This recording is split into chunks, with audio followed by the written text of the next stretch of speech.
Hola, ¿qué tal? ¿Cómo están? Muy buenas tardes, buenos días o buenas noches. Sea cual sea el caso, sean ustedes bienvenidos a una emisión más de Anime al Diván, este podcast de acá de Tadaima en el que de este lado del micrófono Fruit Chicken platica con ustedes, bueno, pues lo que estamos viendo esta temporada, lo que nos parece interesante, lo que creemos que vale la pena comentar. Y bueno, pues en este episodio creo que es importante retomar algunos conceptos, algunas ideas, algunas cosas, sobre todo a propósito de lo que ya llevamos avanzado de la historia de Kouron Generic Romance, que para mi gusto ha sido una de las propuestas de esta temporada más interesantes de todas. Y es que creo que en términos generales ha sabido llevar muy bien el misterio un poco detrás de lo que está sucediendo, el misterio detrás de los personajes, pero sobre todo me parece que ha hecho un gran trabajo actuando en esta cuestión de la identidad, digamos, ¿no? De la identidad, de la percepción y de cómo, pues desde cierto punto de vista, el mundo se construye de una manera pues muy vinculada, muy relacionada con cómo percibimos ese mundo, que es un concepto muy muy importante, una manera de entender no solo al mundo sino a nosotros mismos y nuestra posición en él, y creo que vale la pena discutirlo con mucho más detalle, sobre todo a partir de lo que hemos estado pues viendo, ¿no? en estos últimos episodios.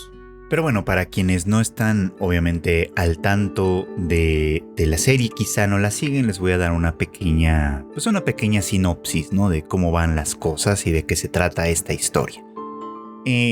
Bueno, este relato sigue sobre todo al personaje de Kujirai, Reiko Kujirai sería su nombre completo, quien trabaja en una agencia inmobiliaria en la ciudad amurallada de Kouron.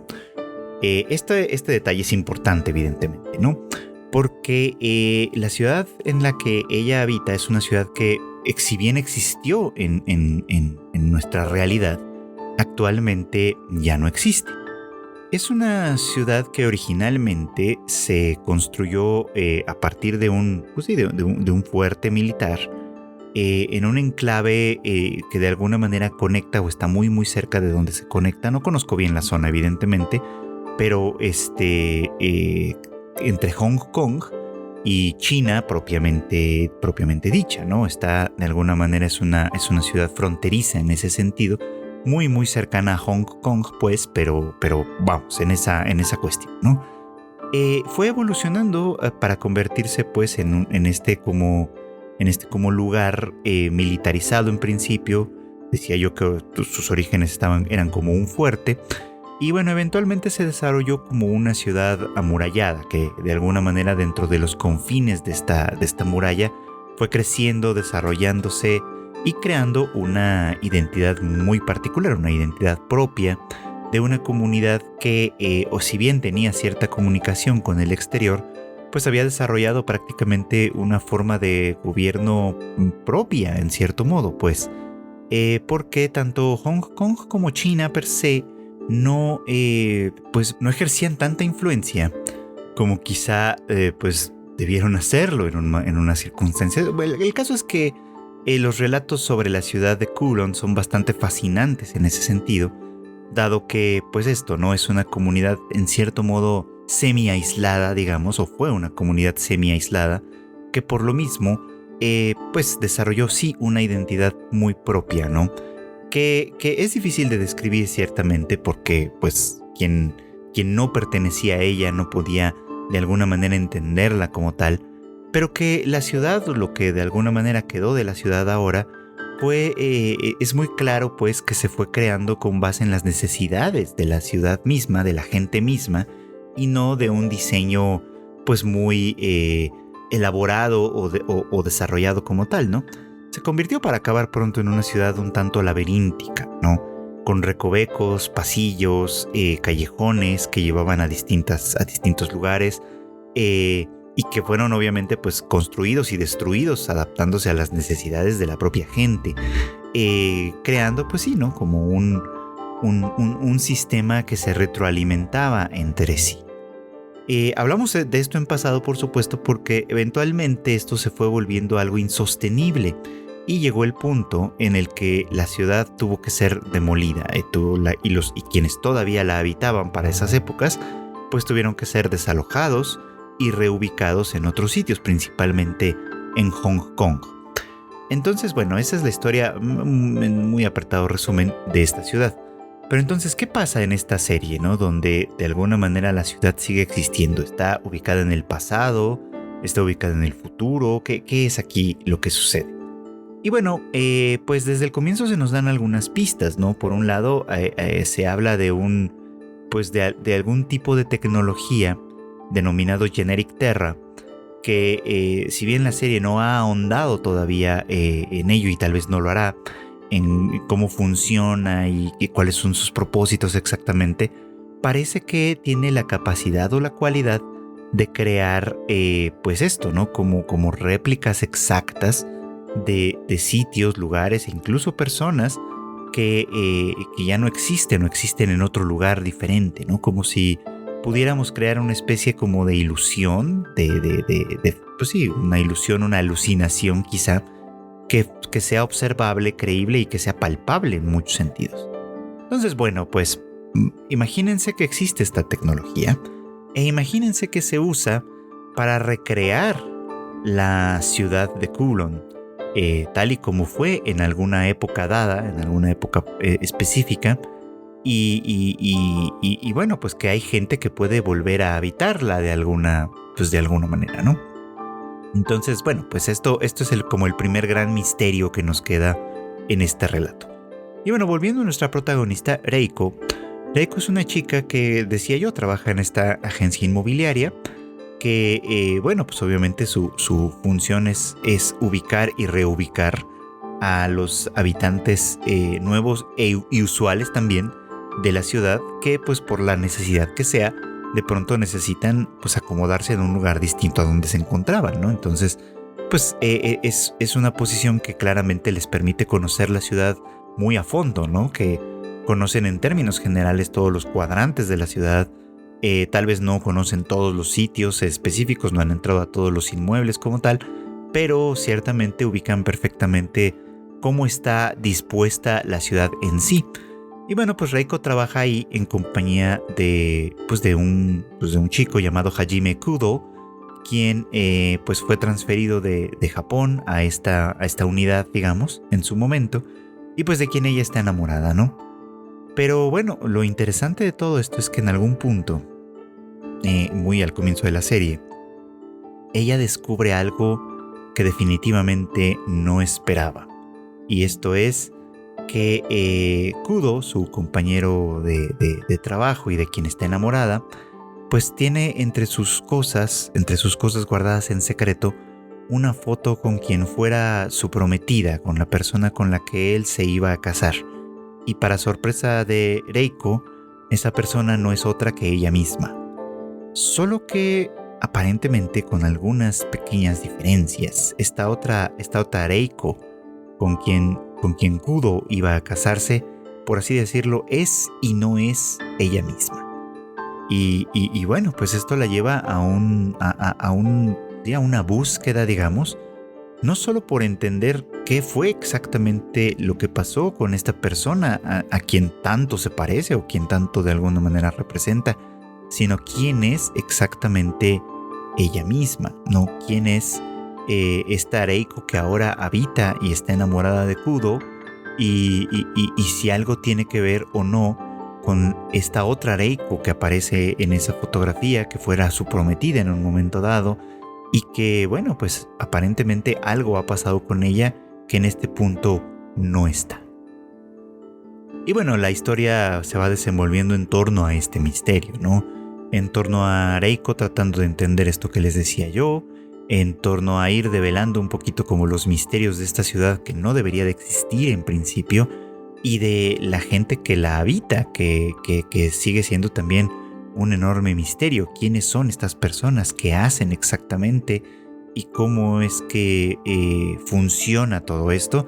Es parte del misterio que se va a ir develando conforme se vayan integrando nuevos personajes, bueno, más personajes aparte de estos dos ciertamente, y circunstancias en particular.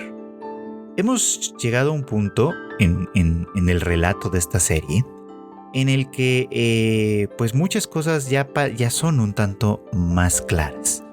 Por ejemplo, en todo el trayecto, en todo el proceso, un personaje muy muy importante ha sido el de Yao Mei. Yao Mei es una chica que se volvió muy amiga de Reiko. Ella viene de fuera, ella no era un habitante, pues digamos como de tiempo atrás de Kuron, y llega pues por una razón muy particular de alguna manera, ¿no?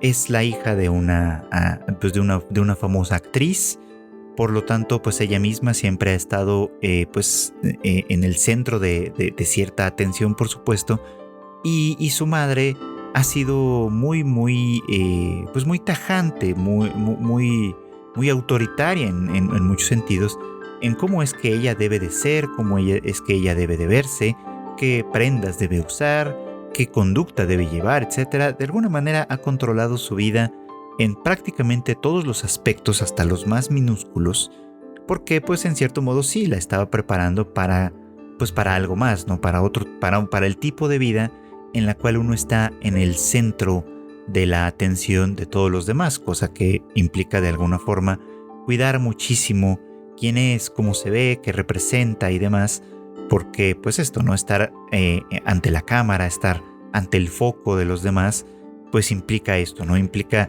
una serie de expectativas que han de cubrirse. Y huyendo de todo eso, Yao Mei se transformó por completo incluso en el exterior, ¿no? Su cuerpo como tal fue diseñado para que representara una imagen con la que ella se sentía más cómoda, más a gusto, que quería que la representara a ella, y que bueno, de una manera muy significativa contrastaba muchísimo con la imagen que su mamá había construido de ella misma, vamos, ¿no? El caso es que ella de alguna manera llega a vivir a Kuron, a esta ciudad que no debería de existir. Y valga mencionar que Yao Mei pues de alguna manera ignoraba la cuestión, ¿no? Ignoraba tanto la historia de la ciudad, en fin, ignoraba todo, de tal manera que pues ella muy tranquilamente llegó a vivir en este sitio y se integró pues como cualquier otro miembro de la comunidad. Y en algún momento empezó a entablar este vínculo con Reiko y empezó obviamente a escuchar sus tribulaciones, sus inquietudes sobre su misma existencia, dado lo que ella estaba descubriendo sobre el misterio de esta ciudad. Y Yao Mei de alguna manera se integró a esta búsqueda como tal, con el pretexto de un concepto que ha estado circulando a lo largo de esta historia constantemente, de desarrollar, de encontrar su yo absoluto. Que es algo que medio platicamos ya la última vez que hablé de esta serie, ¿no? Este concepto que de alguna manera manejan en esta serie, así como yo lo entiendo, habla un poquito como sobre cierta integración de la propia identidad, ¿no? De poder decir quién soy yo en este momento específico de mi vida, de mi transitar por el tiempo y el espacio, digamos, y asumir como tal que yo soy pues quien yo decido ser en un momento dado, y no lo que de alguna manera se me impone o se espera de mí en una circunstancia dada como esta, que es un poquito como una cuestión un tanto alucinatoria, vamos a ponerlo en esas palabras. Pero bueno, a la búsqueda de ese yo absoluto, de alguna manera, que Reiko está, pues sí, digamos, tratando de adelantar, hay ciertas cosas que se oponen, ¿no? En buena medida, ¿no? Hay varios misterios en ese sentido que todavía falta por develar, pero lo más relevante es esto, ¿no? Sobre Reiko se cierne la sombra de Reiko Kujirai, la Kujirai B, como le llama ella, que le antecedió de alguna manera y que fue descubriendo ciertas cosas sobre qué fue de ella, qué fue de esta persona, ¿no?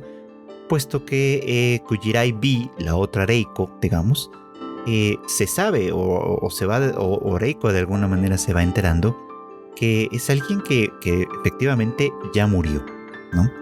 Es una persona que, a pesar de haber estado comprometida con Kudo, que a pesar de alguna manera de que aparentemente le esperaba pues una vida pues alegre, feliz, con una persona a la que amaba y viviendo juntos en una ciudad, pues esto, ¿no? Que apreciaban mucho, una ciudad en la que se sentían como en casa. Pues eventualmente algo llevó a esta Reiko a tomar una difícil decisión, la decisión de quitarse la vida en términos, pues al final, pues, ¿no? Y bueno, pues esta nueva Reiko que aparece en esta ciudad y que ella misma va identificando, ¿no? Que cosas de su pasado le son completamente desconocidas, que ciertamente no habita el lugar, el departamento, pues, que solía ser de la anterior Reiko, y que eso le plantea de alguna manera ciertas dudas sobre si está viviendo una vida prestada o si realmente puede llegar a ser ella misma, como de alguna manera se lo ha planteado. En fin, o sea, tiene el saber que de alguna manera hay una persona, o hubo una persona que le precedió con el mismo aspecto, enamorada aparentemente de la misma persona, y viviendo pues la misma vida que ella en este punto está viviendo, plantea obviamente pues para ella todas estas dudas sobre si realmente ella es quien quiere ser o es simplemente una sombra de alguien que fue, ¿no? Una idea o una imagen de alguien que de alguna manera se le impuso. Y ella, pues inconscientemente, sin saber, sin identificar ni siquiera cuándo o cómo, terminó por aceptarlo. Eso es algo que es muy interesante, porque plantea obviamente desde un punto de vista un tanto psicológico la dificultad conceptual, digamos, entre ser yo y lo que los demás esperan de alguna manera de uno mismo, ¿no? Cuando hablamos y pensamos en términos de identidad, es un concepto difícil, es un concepto que creo que todo el mundo entiende hasta cierto punto, pero que en cierto modo no es sencillo de explicar, ¿no? Y en otros momentos he hablado que cuando hemos hablado sobre este tema de la identidad, nos referimos siempre a la idea de que, de esta como autorreconocimiento, que además se corresponde con el reconocimiento que recibimos de otras personas. Es decir, yo reconozco o yo puedo reconocer quién soy yo, ¿no? Por ponerlo en términos muy llanos y simples, yo soy David. En internet se me identifica generalmente como Freud Chicken por esta identidad, vamos, hablando de estas cosas que en algún momento construí y me ha acompañado como una identidad alterna, por así decirlo, en estas cosas que hago en internet, como el podcast, como las redes sociales o lo que sea, ¿no?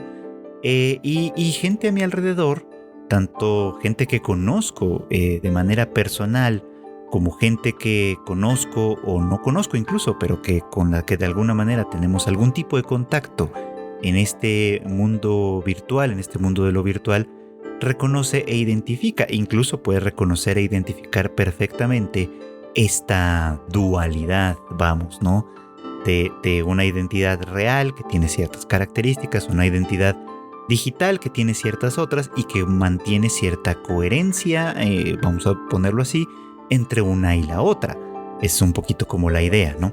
Pues pasa lo mismo con cualquier identidad ordinaria, ¿no? Ustedes que me hacen favor de escucharme, pues se identifican con la imagen que ven ante el espejo, se identifican con el nombre que se les ha dado o con el nombre que han asumido de alguna manera, y los demás a su alrededor responden o corresponden a eso, pues, ¿no? De una manera natural, que no se tiene ya que pensar, no se tiene ya que evaluar, no se tiene que reinterpretar de ninguna manera. Hay como esta doble vía, digamos, como de reconocimiento, ¿no? Y entonces, bueno, pues de ahí que suceden cosas como cuando uno cambia mucho, decide, de pronto, ¿sabes qué? estoy influido mucho por esta cuestión o por esta cosa y me identifico ahora con esta noción, ¿no? No estoy hablando solo de cuestiones de género que pueden ser y que tienen un camino, un camino trazado completamente diferente, sino también de cosas que son mucho más inocuas en cierto sentido, ¿no? Que no ocasionan tanta disruptividad alrededor como a veces sí ocasionan las cuestiones de género. Como que simplemente, no sé, descubrí cierto tipo de música y me gusta tanto el ambiente que se genera en torno a ese tipo de música que dejo de vestirme como solía vestirme y empiezo a vestirme a la usanza de la gente que escucha esa música, por ejemplo, ¿no?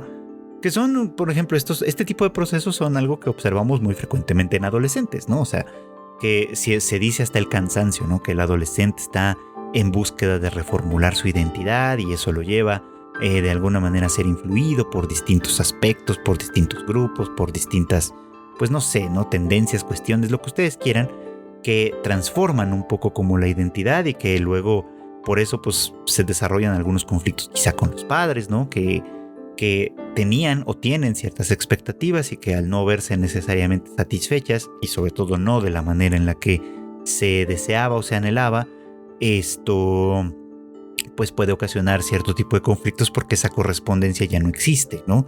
O si bien no deja de existir, se ve desafiada, vamos, ¿no? Por esta búsqueda, digamos, de identidad.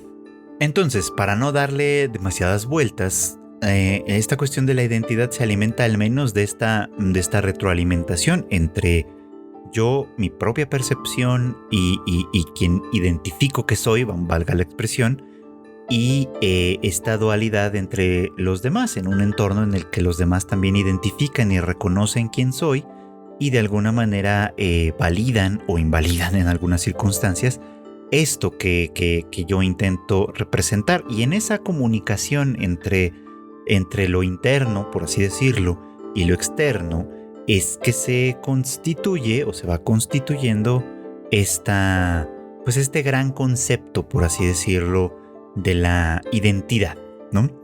Y bueno, pues estos conflictos que pueden surgir con base en esta comunicación que puede tener muchas veces algunas rupturas o algunas fracturas, pues generan obviamente distintas experiencias que pueden ser gozosas o de sufrimiento y que, bueno, pues forman parte de las muchas vicisitudes que puede tener una cuestión de identidad.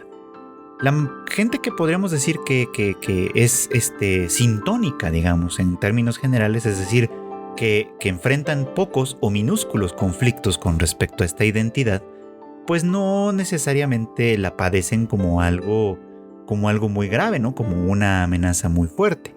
Pero quienes por la razón que sea, pues le enfrentan un gran conflicto, digamos, en esta comunicación entre lo interior y lo exterior, pues obviamente pues la montante de sufrimiento es muchísimo mayor, ¿no? El caso de las cuestiones de género creo que es el más significativo, ¿no? Y el más claro que podemos tener actualmente, pero no es el único, ni debemos reducirlo únicamente a esto, ¿no? O sea, muchos conflictos de identidad pueden surgir con base en características o condiciones que poseemos y que nosotros podemos identificar y que los otros no reconocen o no aceptan o no validan, o viceversa, ¿no?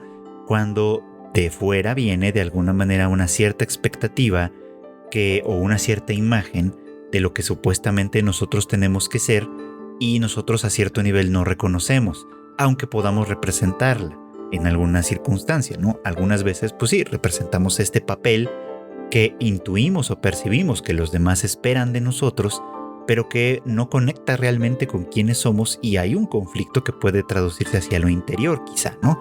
Es decir, una persona puede parecer perfectamente bien ajustada si lo vemos desde fuera, pero puede estar llevando por dentro un conflicto muy muy grande por la necesidad y el esfuerzo que implica representar el papel que los demás esperan de él mismo, pues, ¿no?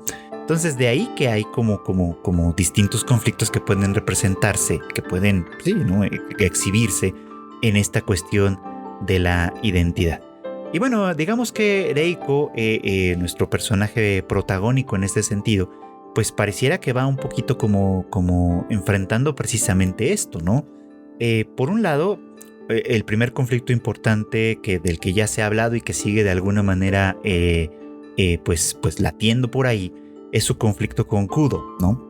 Decíamos que ella está enamorada de él, y una de las primeras cosas que él le plantea cuando comienza a ser evidente, e incluso ella misma se lo pone, que no es la misma Reiko que él conocía y con quien él tenía una relación tan profunda, pero que al mismo tiempo ella sí está enamorada de él. El primer conflicto era precisamente este, ¿no? ¿Qué tanto este enamoramiento que ella sentía era real y no una herencia, por así decirlo, de la persona que fue antes Reiko Kujirai, ¿no? Y este conflicto es interesante, ¿no? Porque Reiko insistía, ¿no?, en que estos sentimientos que ella tiene por él son sentimientos genuinos, le pertenecen a ella, no son realmente, aunque sean, por así decirlo, idénticos en cierto modo, no pertenecen a la anterior Kujirai, sino le pertenecen únicamente a ella, ¿no? Y esto es interesante, pues, porque para él pareciera que en principio no hay una distinción, ¿no? En principio, esta nueva Reiko está ocupando simplemente un papel, está ocupando una posición que no le corresponde. No es la persona genuina de quien él estaba enamorado, con quien él se iba a casar. No es la persona pues de la que él se enamoró, vamos, ¿no? Es una persona que, si bien lo representa todo, tiene la misma voz, el mismo cuerpo, vive en el mismo lugar, se dedican a las mismas cosas y reporta estar enamorada de él, no por eso sigue siendo la misma persona. Y es algo que de alguna manera él identifica en principio, y con lo que le pone ante ella un conflicto real, ¿no? De tal manera que pues para ella surge sobre todo y se refuerza sobre todo esta necesidad de convertirse efectivamente en alguien absoluto, en alguien que sea ella misma, pues que sea Reiko Kujirai, pero que al mismo tiempo no sea Kujirai-B, no la otra Reiko, ¿no?, sino que sea una persona distinta. Y esto es muy interesante porque a lo largo de la serie a mí me gusta mucho. Déjenme decirles un paréntesis aquí. A mí me gusta mucho cómo la serie se las arregla muy bien para distinguirlas a ambas. No solo es la cuestión de la voz, ¿no? O sea, en la adaptación animada, cuando vemos escenas donde quien aparece es Kujirai-B, es decir, escenas del pasado, la actriz de voz es diferente y es claro, ¿no? O sea, aunque tienen un tono que, si bien no es completamente diferente, completamente distinto, sí es claro que se trata de una persona diferente, que habla diferente, pues, ¿no? Tiene un tono de voz distinto y también la manera de hablar es distinta. Pero incluso el diseño, sobre todo se nota en los ojos, me parece, ¿no? Las dos Kujirai tienen una mirada muy diferente y esto te permite distinguirlas a simple vista, ¿no? O sea, no necesita hablar una o la otra para saber a cuál de las dos estás viendo, y eso me parece que es una cosa que está muy bien pensada, muy bien cuidada. Me parece que esto incluso está desde el manga, pues, ¿no? Este cambio no tan sutil, pero lo suficientemente claro en el diseño, de tal manera que identificas perfectamente quién es quién, ¿no? Cuál de las dos Kujirai estás viendo en un momento dado. Pero además, conforme ha ido avanzando la historia y se han ido integrando personajes, muchos de estos personajes son gente que conoce al menos una parte del secreto de esta ciudad, un tanto como alucinada de Kulon, y por lo tanto saben que esta Kujirai que estamos viendo, esta Reiko que es nuestra protagonista, no es exactamente la Reiko anterior, y poco a poco ha sido claro, y se lo han dicho además de una manera explícita, que efectivamente pueden reconocer e identificar que son personas completamente distintas, y que por lo tanto hablar con esta nueva Reiko no es lo mismo que hablar con la Reiko anterior, cosa que no sucede con varios de los habitantes de la ciudad. Los habitantes de la ciudad que están ahí de manera ordinaria, que son comensales en algunos lugares, que son bueno, pues vamos, ¿no? Comensales, los viejos que juegan al mahjong, vecinos que están por ahí de alguna forma, gente que se dedica a ciertos negocios en específico, todos ellos son gente que representa de alguna manera el papel de las personas que solían habitar esos lugares, que solían tener estas actividades, que solían hacer estas prácticas, ¿no? Entonces, mientras ellos sí representan ese papel, esta Reiko no lo representa, y eso obliga de alguna manera a un cambio entre las otras personas, ¿no? Las personas que conocieron a la Kujirai anterior tienen que comenzar a reconocer que esta nueva Reiko no es esa misma persona, como decíamos antes, y que eso la convierte en cierto modo en una anomalía dentro de este gran misterio que es esta ciudad. Y bueno, aunque algunas cosas todavía no quedan del todo claras, en el capítulo de la semana pasada, del sábado anterior, que fue el último que vimos al momento en el que estoy grabando este podcast, se hicieron algunas revelaciones importantes y hubo algunos cambios interesantes con respecto a esto, ¿no? Porque, pues vamos, ¿no? El gran misterio consiste en que la ciudad sabemos que no existe de verdad, ¿no? Y que algunas personas pueden verla, como Yao Mei, y otras personas no. Hay algunos que cuando están ante la ciudad, lo que ven son las ruinas de la ciudad. Lo que ven son precisamente los edificios derruidos, la muralla derribada, y pues esto, ¿no? Los restos de una ciudad que existió pero que ya no está ahí, ¿no?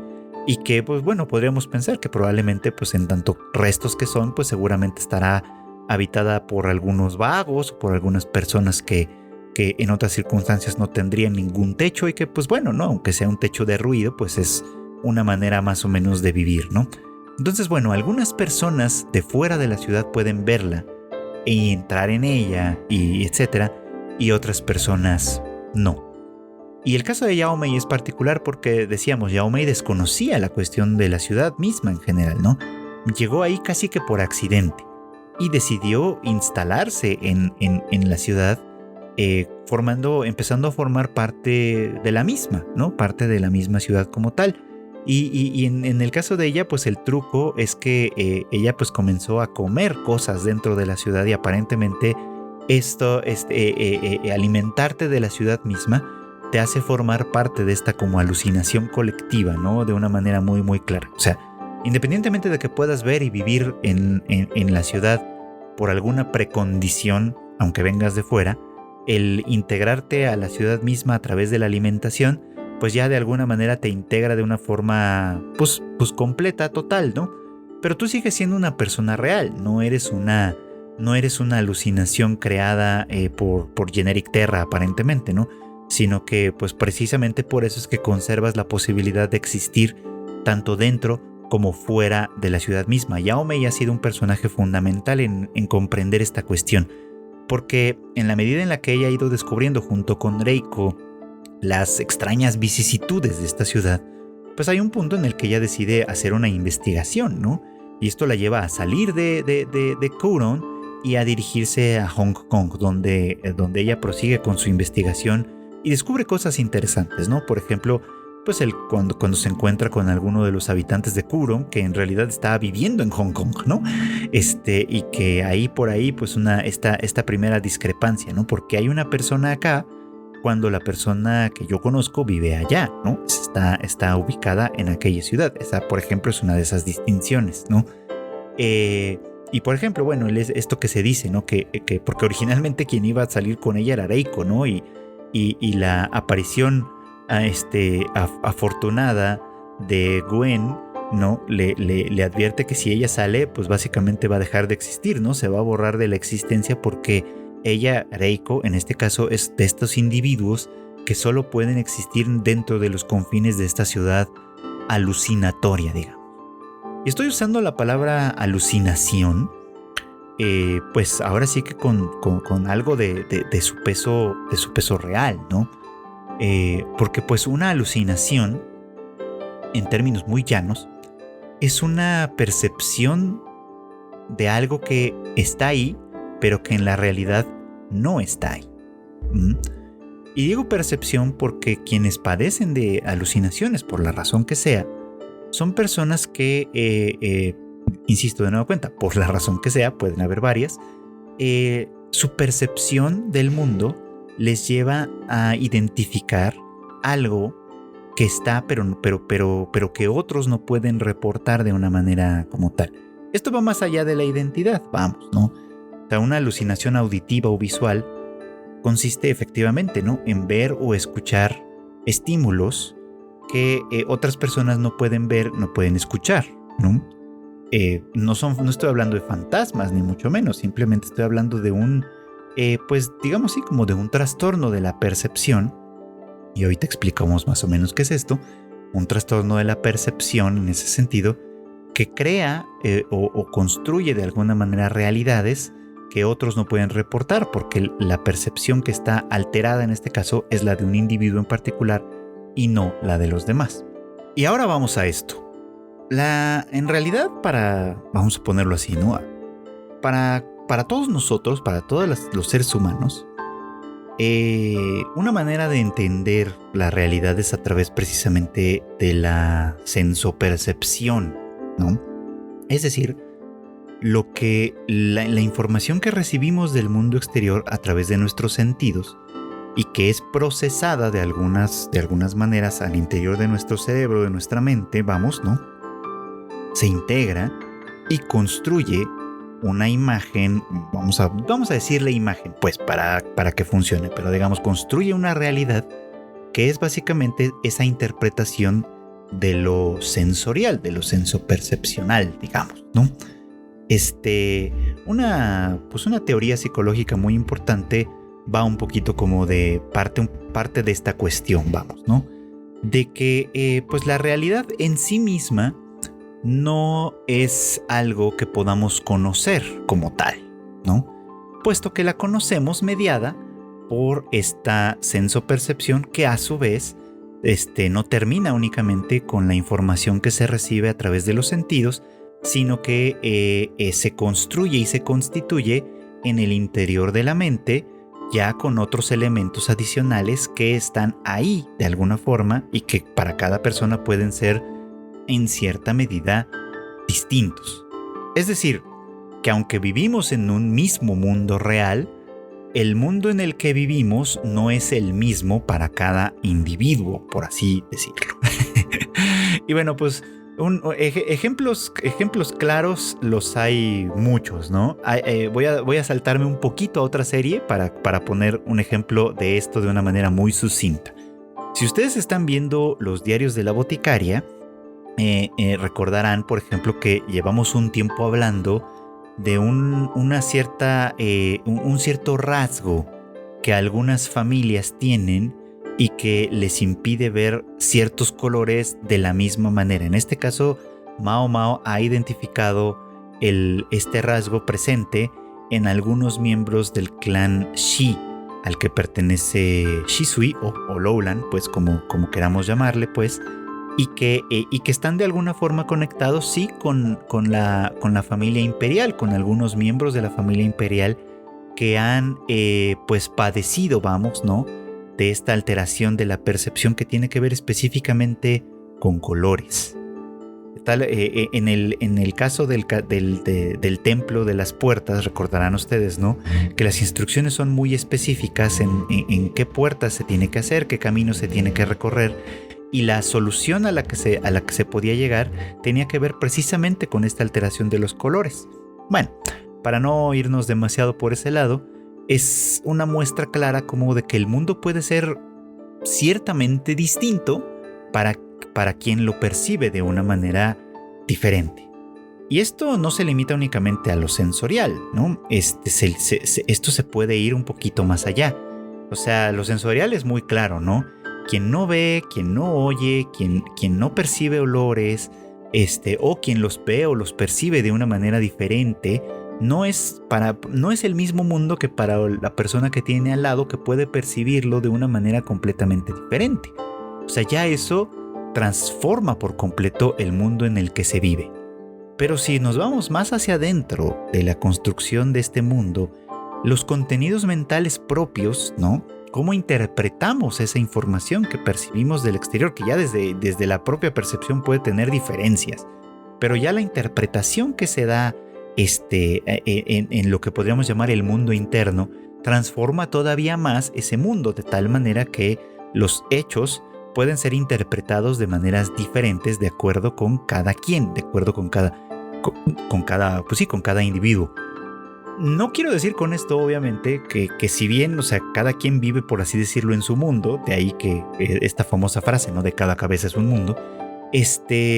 Sí, eso significa que estamos viviendo en una alucinación individual donde de alguna manera todos, pues cada loco está en su tema, vamos a ponerlo así, y no podemos comunicarnos de ninguna forma. No, o sea, hay puntos en los que estos puentes, si bien son imperfectos, que esto es una cosa que se tiene que reconocer y aceptar, estos puentes terminan siendo un tanto imperfectos, y de ahí que la comunicación y todo se vuelve fundamental para tratar de quitarles un poco de esta imperfección.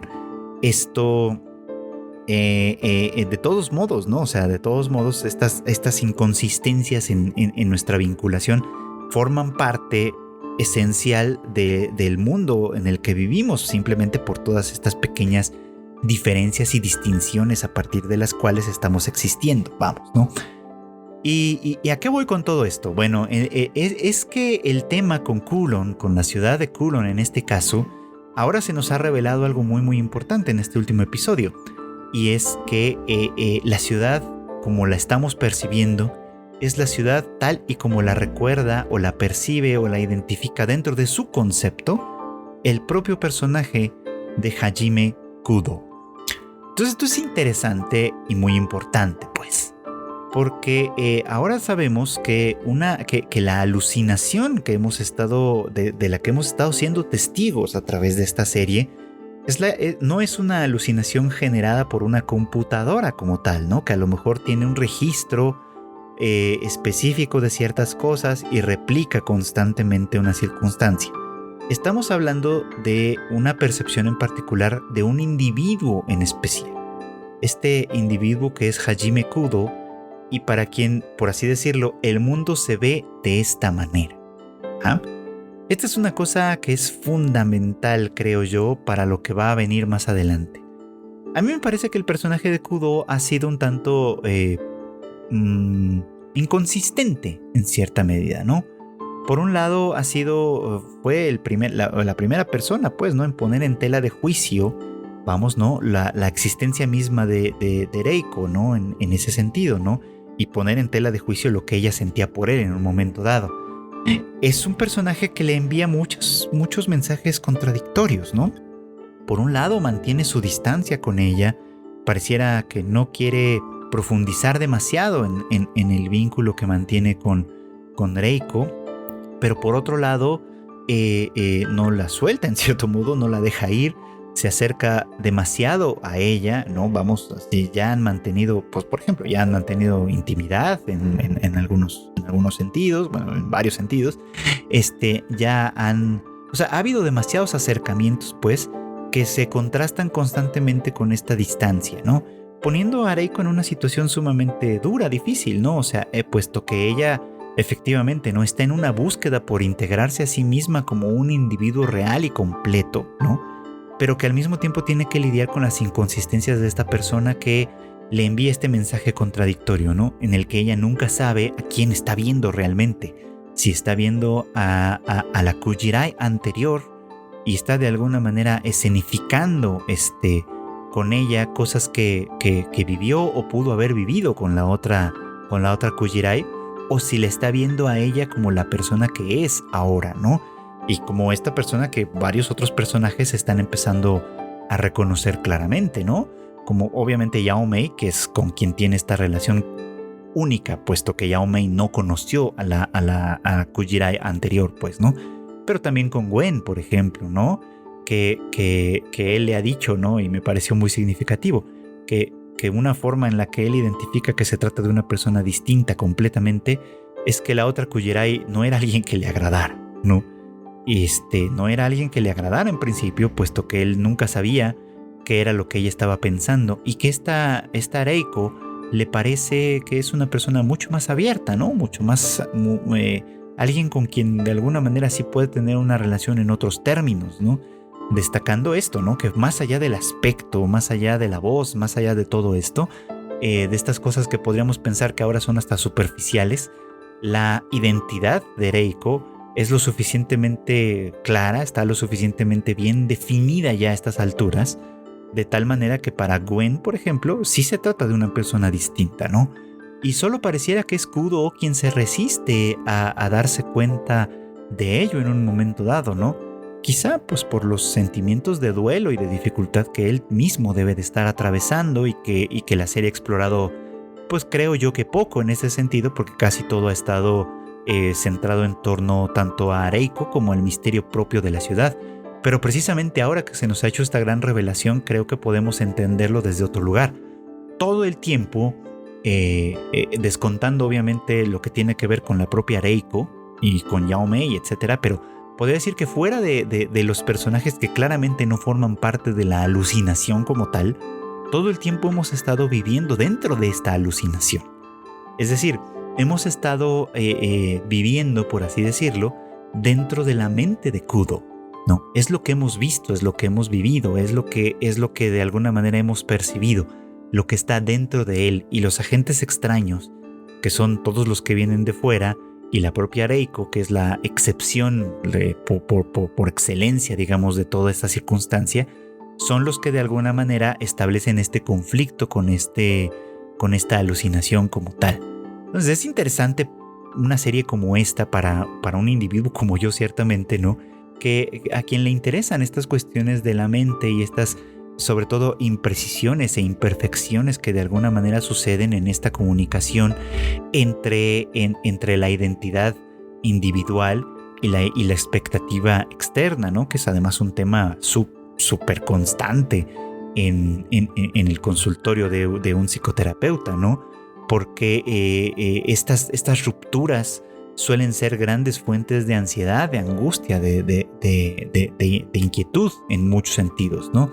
Y que en la ficción, además, muchas veces se representan de distintas maneras. Esta lo hace de una manera muy sobresaliente, extraordinaria, que a mí me parece que es muy, muy interesante, que podría yo medio equilibrar o medio equiparar quizá por ejemplo, a la serie a las series de Rascal Does Not Dream, etc. O sea, la de la Bunny Girl Senpai, la Conejita Senpai, porque operan un poco como dentro de la misma lógica, si bien no de una manera tan radical quizá como lo viene haciendo Kuron Generic Romance, ¿no? Aquellas, por ejemplo, que hablan sobre el síndrome de la adolescencia o de la pubertad en algunas traducciones,